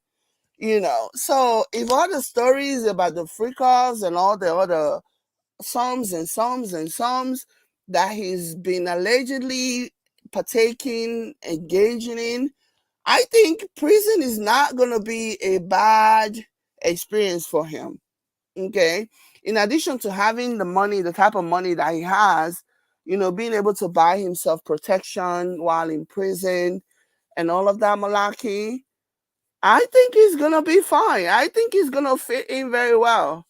Okay. At least while there, he doesn't have to hide. He doesn't have to worry about paparazzi. Doesn't have to worry about people leaking his secrets about who he's slagging and all of that malarkey. Yeah, so you worry about yourself, Suge Knight, okay? Because you're the one acting all tough. Diddy will be fine, okay? I have a feeling that he'll fit right in. Oh my gosh, it's like he's prophesizing there. Holland Reed, let me go back to you here. I know you heard this when it's been messy. Released it, and now the Diddy's indicted. Your thoughts, please. Let me just say this. I've met Suge Knight one time, and that is the most menacing, scariest person I've ever met in my life, standing in his presence. I never would like to do that again. He's also somebody that knows what it's like to intimidate witnesses and people. That's why these celebrities are keeping quiet, because they were scared for their life. Kim Porter was scared, Cassie was scared, but now here we are. And I think hopefully people will start talking, simply because he is in jail and he is locked up. But they are still scared. Puffy has goons. He did not do this alone. Suge Knight knows what he's talking about, and they better listen. So well said, Holland. Thank you for that. Suge says Diddy's got the secrets. And so let's talk about something that is possibly one of those secrets. We've got online sleuths, of course, all over this. And this morning, they're taking a hard look at the death of Diddy's longtime former girlfriend, the mother of some of his children, Kim Porter. Remember her? She died in 2018 at the age of 47. 47. Her cause of death was listed officially as pneumonia. And we know that Kim Porter was working on a tell-all book at the time, which, by the way, may still get released. Listen, that whole pneumonia thing never sat with me from the very beginning. When I heard about the pneumonia, I'm like, who dies from pneumonia in America? Who freaking dies from pneumonia in America? Okay. At the beginning, I must say, I wasn't, because I didn't know a lot about what went down. I didn't know a lot about all of the allegations that are now coming out now, that came out later about Diddy. But I remember thinking maybe pneumonia is just an underlying illness, maybe I was thinking maybe she had HIV or AIDS or something. And usually, because when people, from what I have read, when people die from AIDS, they usually die from pneumonia. The cause of death is usually like pneumonia. So when I heard about her passing away from pneumonia didn't make any sense to me. So I was like, okay, maybe she has AIDS, maybe, because I always knew about the freakish things that Diddy did, So I guess I just assumed that at some point he must have transferred whatever he had on to her. And I just assumed that, okay, maybe because at that time they were no longer dating, and there were conversations about how Diddy was withholding funds. You know, he was financially abusive to her, in addition to being physically and every other form. He was also very financially abusive towards her. So I was like, okay, maybe that's maybe she couldn't look after herself and she died. You know, whereas Diddy is able to like still afford the best medical care to make sure that he lives as long as he possibly can. That was my, take on it. That was my number one go-to. I said, poor woman, she died of, AIDS or something. Because like nobody dies from pneumonia in America. No young person dies. Like she was still young. She was 47. Like no young person dies from pneumonia, in America. You know what I mean? So, but now that we are hearing all kinds of things, we're hearing stories about how Diddy may have taken her out because there was a stellar book that she was getting ready to write, and she had already settled publishing deals, and even she was already in talks with Lifetime or W Magazine or one of those TV shows, and they were going to make it into a movie or something. And Diddy didn't want that. And now, given everything that we now know, that seems even more plausible. And I also think that, yeah, she may still have the illness. And I think maybe that's the reason why nobody even questioned it, because of the underlying illness. Because one thing that I remember, there is this guy, we're gonna do a reaction to this video tomorrow. There's an interview of a guy who basically ratted Diddy and Cassie out, talked about how they made him a sex slave. Okay, that Diddy made him a sex slave. Talked about how he got infected with herpes, that having slept with Diddy and Cassie, he got infected with herpes, right? And now, the other day, when Diddy's lawyer was talking, he was talking about how they are concerned about Diddy's medical situation, and because they need to get him they need to get his medical whatever sorted. This man has like only God knows how many diseases he has. Okay, like he's like. Anyway, I don't want to kick him when he's down, but yeah, the whole situation is just so sick and twisted. So tomorrow we're gonna react to that one. The guy who came out just blasting to the police unprovoked, like he did something, and he was in the interrogation room being interrogated, and all of a sudden started talking about Diddy and Cassie and basically how he was the sex slave, and how that was wild. We're gonna do that tomorrow. Like it is crazy. Mhm. Jono says, at 47 years old, it's very unlikely one die from pneumonia unless one's immune system is compromised. Exactly. And one of the things that can compromise immune system is, HIV, AIDS.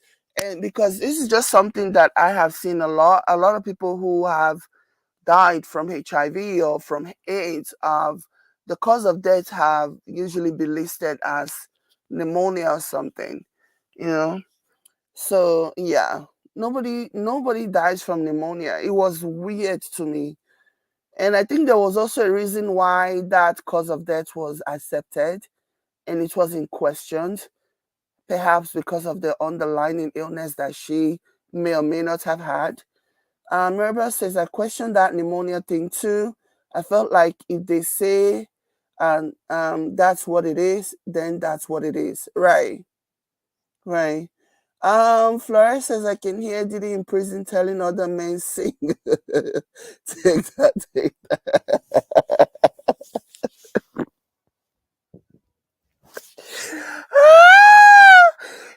gonna have an opportunity to really, really give back to the community, to the prison community.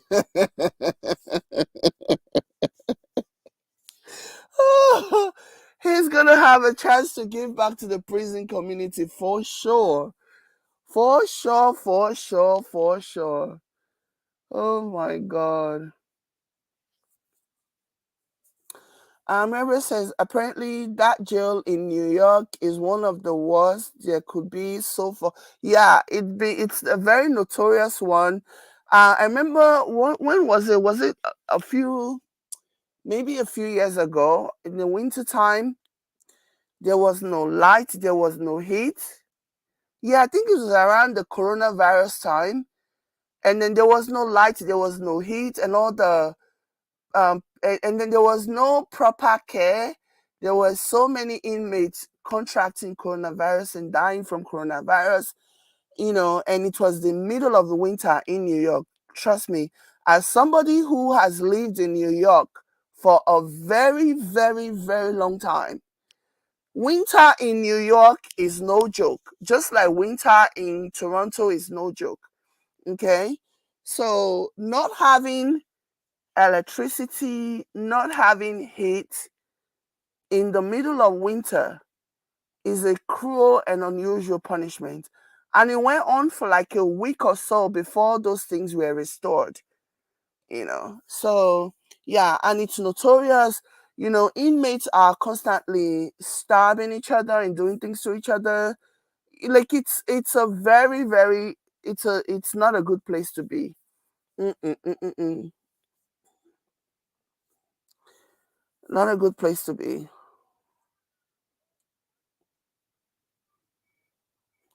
Flores says, I was watching a content creator yesterday.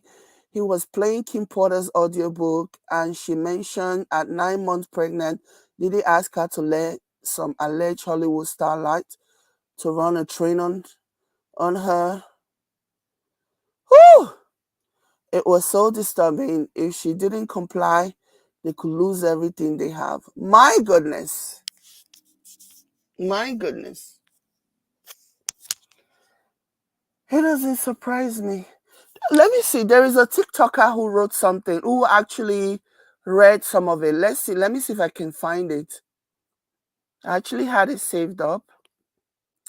There was a TikToker who read excerpts from the book. And my goodness, the things women go through, the things people go through because of fame could never be me. Never be me. My gosh. The things some women have to go through, the things some women have to subject themselves to, all for fame. Wow. This book and the accusations that are coming from it are insane because they're at home one night. Quincy is staying with a friend. They're having alone time, and someone rings the doorbell. And who was at the door but none other than Jennifer Lopez. Please let me go on record. This is just a summary of the book that Kim Porter wrote about P. Diddy. We don't know if it's true because she's unfortunately passed away. I'm just reading what is written here, okay? So J-Lo's pissed, and she's like, Sean, what the fuck? Why the hell did you have to start shooting? Isn't that what we have bodyguards for? And so Kim's kind of like, what's going on? And then J-Lo explodes, and she's like, what's going on? This guy shot up a club. So the fact that allegedly J-Lo is even saying, isn't that what we have bodyguards for, tells me that she too was about that life, basically. I mean, if I went to a club with my husband and, he starts shooting, God forbid, never gonna happen, but I'm just saying. And the last thing I'm gonna be asking is, isn't that what we have the bodyguard for? To me, that just spells your guilt by association. That's not what, like, saying that alone tells me that it is a very, like, you're about that life, basically, because that's not a normal response. And Sean's like, calm down. And J-Lo's like, calm down. You shot a bunch of innocent people, Sean. She mentions at this point, P. Diddy like puts his arm on J-Lo and he's like, calm down. And she's like, this is something he does to try to like manipulate us. And then she says, why do you think Biggie's replacement will take the fall for you? And then Kim's like, Biggie's replacement? Like, could she be talking about like, and then she says, are you talking about Shine? And then J-Lo's like, yeah, Shine. I'm going to be real. I have no idea who Shine is. Never heard of him. Just Googled him. I don't think he ever got very big. And then she says that somebody contacted He never had a chance to get big because he was too busy having his freedom taken away from him and serving a lengthy jail term for something that he didn't do, thanks to Diddy. That's why he never got big. When he was done serving time, he was deported. Attorney for a statement. So she's like, this is not under control, dude. Like, because I was a witness and you're not going to get away with it. So I guess like the shooting in the club, they're going to try to put it on Shine. And she's like, what if halfway through his sentence, he starts talking? She's like, no one's going to be that loyal to you. And he's like, I won't do that. And then J-Lo's like, so you're going to kill him too? Bro, how many people know about this? And he's like, don't worry, Shine is smart and loyal. He knows that it's going to pay off like when he gets to the end of this. Is this true? Yeah, it's true. Shine, a former protege of Combs, was sentenced in 2001 to 10 years in jail for an assault conviction stemming from a 1999 nightclub shooting in New York that involved Combs and his then-girlfriend J-Lo. Bro, what? Combs was acquitted in the widely publicized case. Did I live under a rock? I've never heard of this. Well, you were not about that life. That's why you didn't hear about it. We were for the culture. You were not. Yeah, but it was really big. It was a major story back then. J-Lo's like, they want to question me. I'm not perjuring myself. I'm not going to go to jail over this. And J-Lo's like, how do you know? And he's like, well, he's going to confess. And then the witnesses are going to confirm. So they won't need anything else. And then he's like, all we need is a statement from your attorney. And J-Lo's like, my attorney's great, but he's not going to like blatantly lie. Like he won't do this. And then P. Diddy's like, yeah, he will. And then Kim's like, you were going to make Shine the label's go-to man. What are you going to do now? And he's like, artists with his talent are a dime a dozen. And then she says he tried to make a threesome happen that night and it didn't happen. Like, again, I know all of this is alleged, but like, are we going to pretend that Usher didn't delete like 600 tweets last night? Like, I feel as though what's more likely that this has happened and that the people around Kim Porter are scared for their lives and saying that it's not true, or that it's not true? What do you think is actually more likely here? So then she finds out she's pregnant with P. Diddy's baby. She's immediately like, I'll get rid of it. Like, she's afraid he's going to be mad, but he's actually super hype. And he calls his bestie, Will Smith, immediately to tell him. She's like, I was in shock. He wasn't mad. Damn, this fucking poor woman. And then he's like, oh, we're going to do like a gender reveal party, blah, blah, blah. And then he says, we're going to do all the parties, but everyone is going to want to sleep with you right before you give birth. And she's like, everyone's going to want to what? And he's like, well, yeah, like a lot of people, like Will, Jada, the blank person from earlier. And she's like crying and she's like, I don't want that. And he's like, yeah, he's like, I never ask anything of you, but I need you to do this. Cause like, I don't know, it's like hot to hook up with a pregnant person. Like it's. Oh, there was, so was Will and Jada the couple that they were talking about having,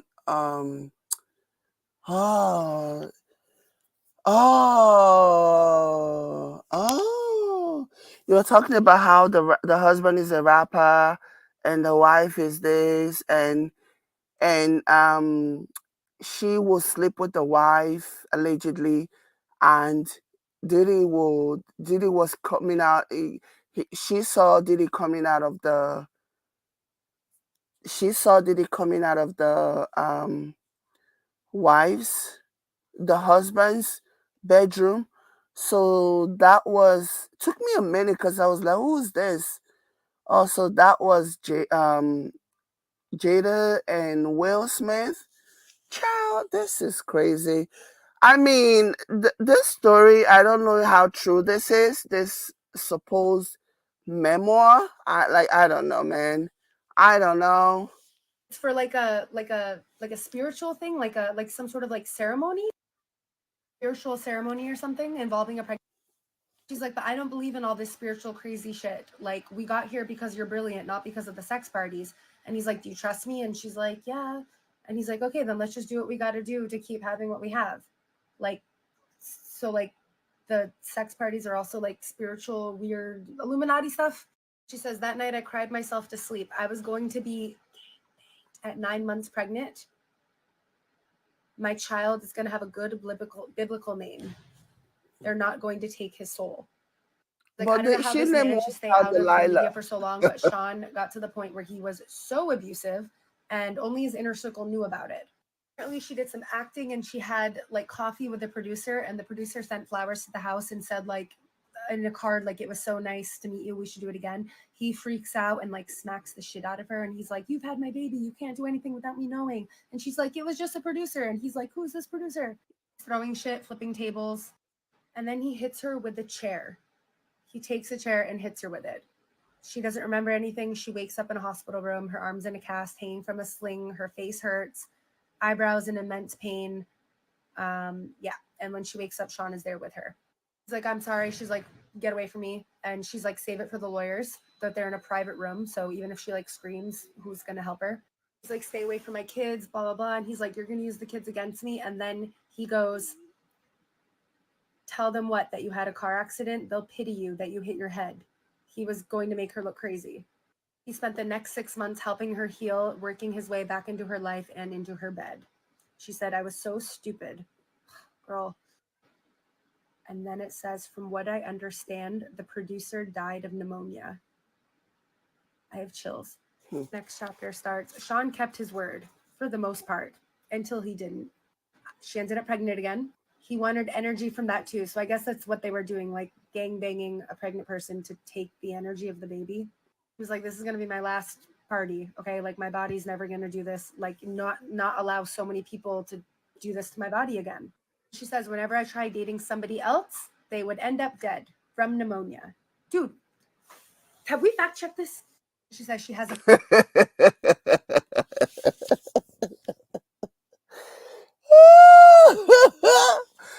Oh my gosh. This is crazy. plan, but it's dangerous.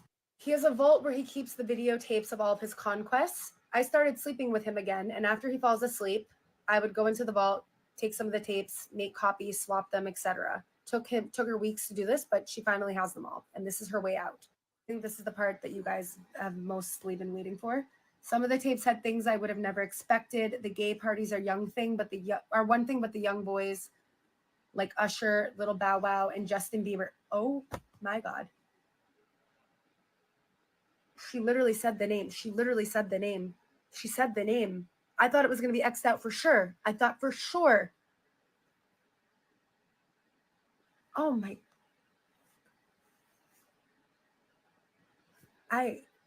Sorry. And then she said, is he grooming Quincy also, her son? I cannot believe that name is typed out in letters. What do you guys think, though? Do you guys think this is real, though? This alleged memoir? Who's still here? Do you guys think that this is real, that she really did wrote this or told somebody about this and really gave these details? Oh my goodness. Do you guys think this is real? Flores says that's what the other content creator was playing in audio version. I believe it. You believe it? Wow. And this was somebody, according from what I have seen, this was basically somebody, the person who's doing this now, the person who's writing this book or releasing this book is someone that she trusted and wanted to help her tell her story should something happen to her. But the thing is that the feds now have all of, at least a lot of those tapes. They now have it because they broke in when they had the warrant. They came into the home, they took everything that they needed to take, and they now have the tapes. And I'm sure that they're going to be reviewing and taking actions. My goodness. This is awful. Awful, awful, awful. Nobody deserved this. Like, it's just wild to me. It's so crazy that I'm just like, somehow in my mind, I'm hoping that this is not true. Even though I'm not saying it's not true or anything, but you know, this is a coping mechanism for me because I can't just imagine one person going through all the things that have been detailed in this memoir. Like, how do you even survive that? So I guess that's the reason why in my own coping mechanism, I'm thinking hopefully some of these things are exaggerated. Hopefully not all of them are true. That poor woman didn't really go through this. This is torture. This is like torture. The highest form of torture. You know. Jeez Louise.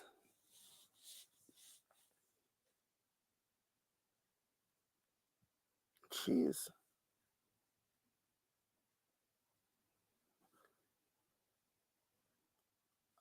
It was mentioned his mom is actually his auntie. Wow. Looks like I'm gonna go look for that audiobook now. I think I'm gonna see if I can find it on my Audible. Do they have it on Audible so that I can order it tonight and we can go over it tomorrow or something? Cause this this is wild, salacious, salacious. I need to go check and see if I can find it on Audible and then we can maybe play it tomorrow. Yeah, this is crazy. Anyways, guys, can't believe we've been here for over 2 hours. Thank you guys so much for being here. Thank you, Florette. Thank you so much. Thank you, Mirabelle. Thank you guys so much for being here.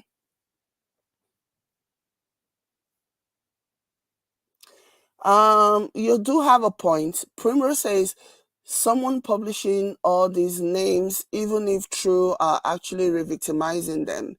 I do agree. You know, yeah, I do agree.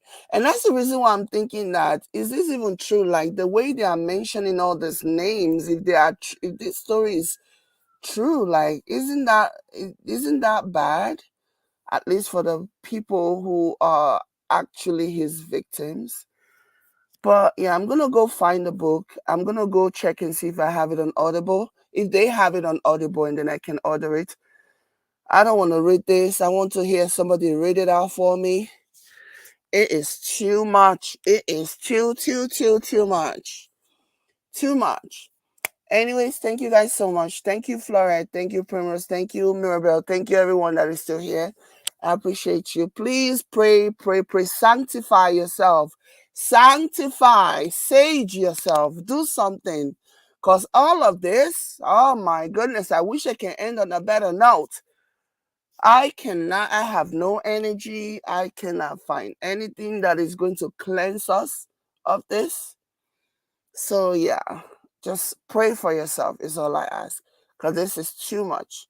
The evilness that went down, the evilness that took place in Diddy's mansion is just unspeakable. Thank you guys so much. Sure, Mirabel said thank you, Jay. Can't wait for what's next. I know, me too. I hope you guys have an amazing rest of your night. I will catch you later. Bye.